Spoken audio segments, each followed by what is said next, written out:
Hello again to all of you Cinemaniacs out there, and welcome back to Arrow Senior Living's Marvel Cinematic Universe Weekend Movie Marathon Primer Series.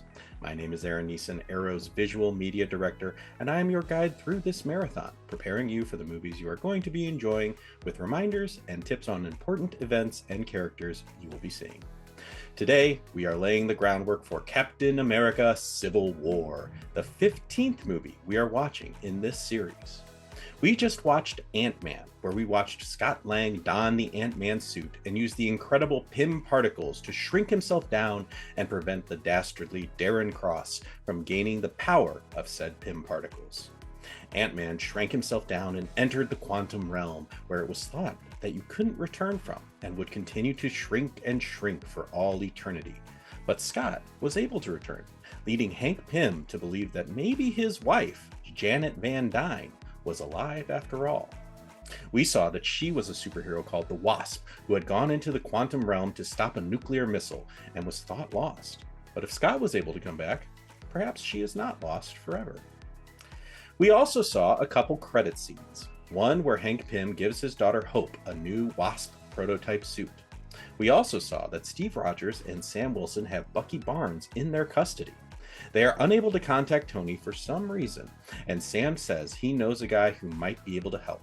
Could he maybe mean our new friend Ant-Man? Even though Ant-Man evaded capture by Sam in the last movie? What a tease.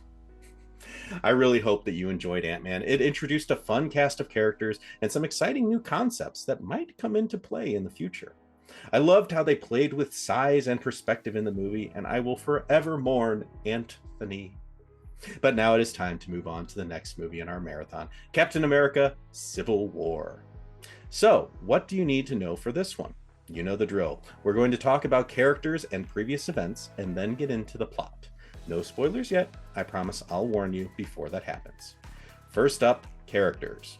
We have the titular Captain America, Steve Rogers, super soldier frozen in World War II, found in modern times and continuing the fight for justice. Always stands up for what he believes is right and protects the little guy. Tony Stark, aka Iron Man, billionaire genius who invented and pilots the Iron Man armor.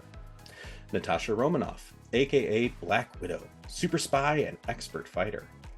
Bucky Barnes, aka the Winter Soldier, friend of Steve Rogers from the 1940s, lost during World War II, captured by Hydra and turned into a super soldier assassin. Last seen when Steve Rogers seemed to get through the brainwashing, but then disappeared to parts unknown. The Falcon, aka Sam Wilson, friend and ally of Steve Rogers, former pararescueman and pilot of the Falcon wingsuit. James Rhodes, aka War Machine, friend of Tony Stark and pilot of the War Machine armor. Clint Barton, aka Hawkeye, expert fighter and marksman with his bow and arrow. The Vision, a powerful robot brought to life from Jarvis and keeper of the Mind Stone Infinity Stone. Wanda Maximoff, aka the Scarlet Witch.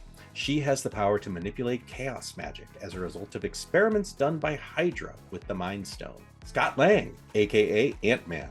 He can shrink down to the size of an insect and can speak to and control ants. Sharon Carter, former agent of S.H.I.E.L.D. who helped Steve take down S.H.I.E.L.D. after Hydra's infiltration. She's also the great niece of Peggy Carter, Steve's love from before he was frozen. General Thaddeus Thunderbolt Ross, man partially responsible for Bruce Banner's transformation into the Hulk. He has been chasing after him for years. Also, Brock Rumlow, a former agent of S.H.I.E.L.D. who was secretly a Hydra plant. He seemingly perished when a helicarrier crashed into the building he was in. And as for plot, you need to remember that Bucky Barnes was brainwashed by Hydra and is in the wind.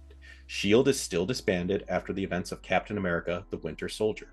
The Avengers just battled against the evil robot and artificial intelligence Ultron in Sokovia, a fictional Eastern European country. Ultron was a creation of Tony Stark and Bruce Banner, who was supposed to protect humanity from alien threats, but instead tried to kill all humans to achieve peace in our time.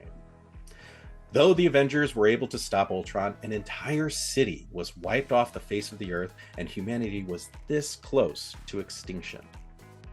And that's what you need to know going into the movie. Now it's time to talk a little bit about the plot and some new characters. So if you're wanting to go in unspoiled, it's time to turn this off and enjoy the film. Okay, now that they're gone, let's talk about the plot. Minor spoilers about the story from here on out. We start off with a flashback showing a brainwashed Bucky Barnes intercepting and destroying an automobile.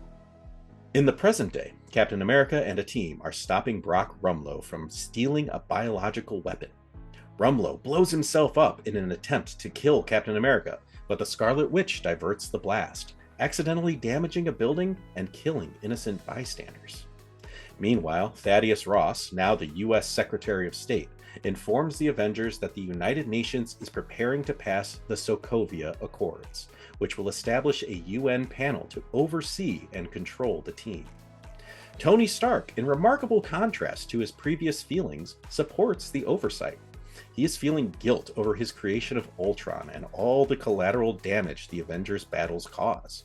However, Steve Rogers feels very differently, that his judgment would be better than a politician's would be. And while this is happening, a man named Helmut Zemo gets a hold of the activation words for Bucky Barnes and uses him to set off a bomb, killing King T'Chaka of Wakanda. King T'Chaka's son, T'Challa, vows to kill the Winter Soldier for this.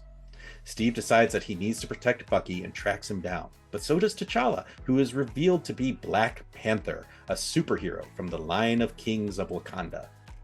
They all wind up in custody, but Helmut Zemo sneaks in and activates Bucky once again, setting him loose to wreak havoc, but not before asking him about the mission where he stopped the automobile.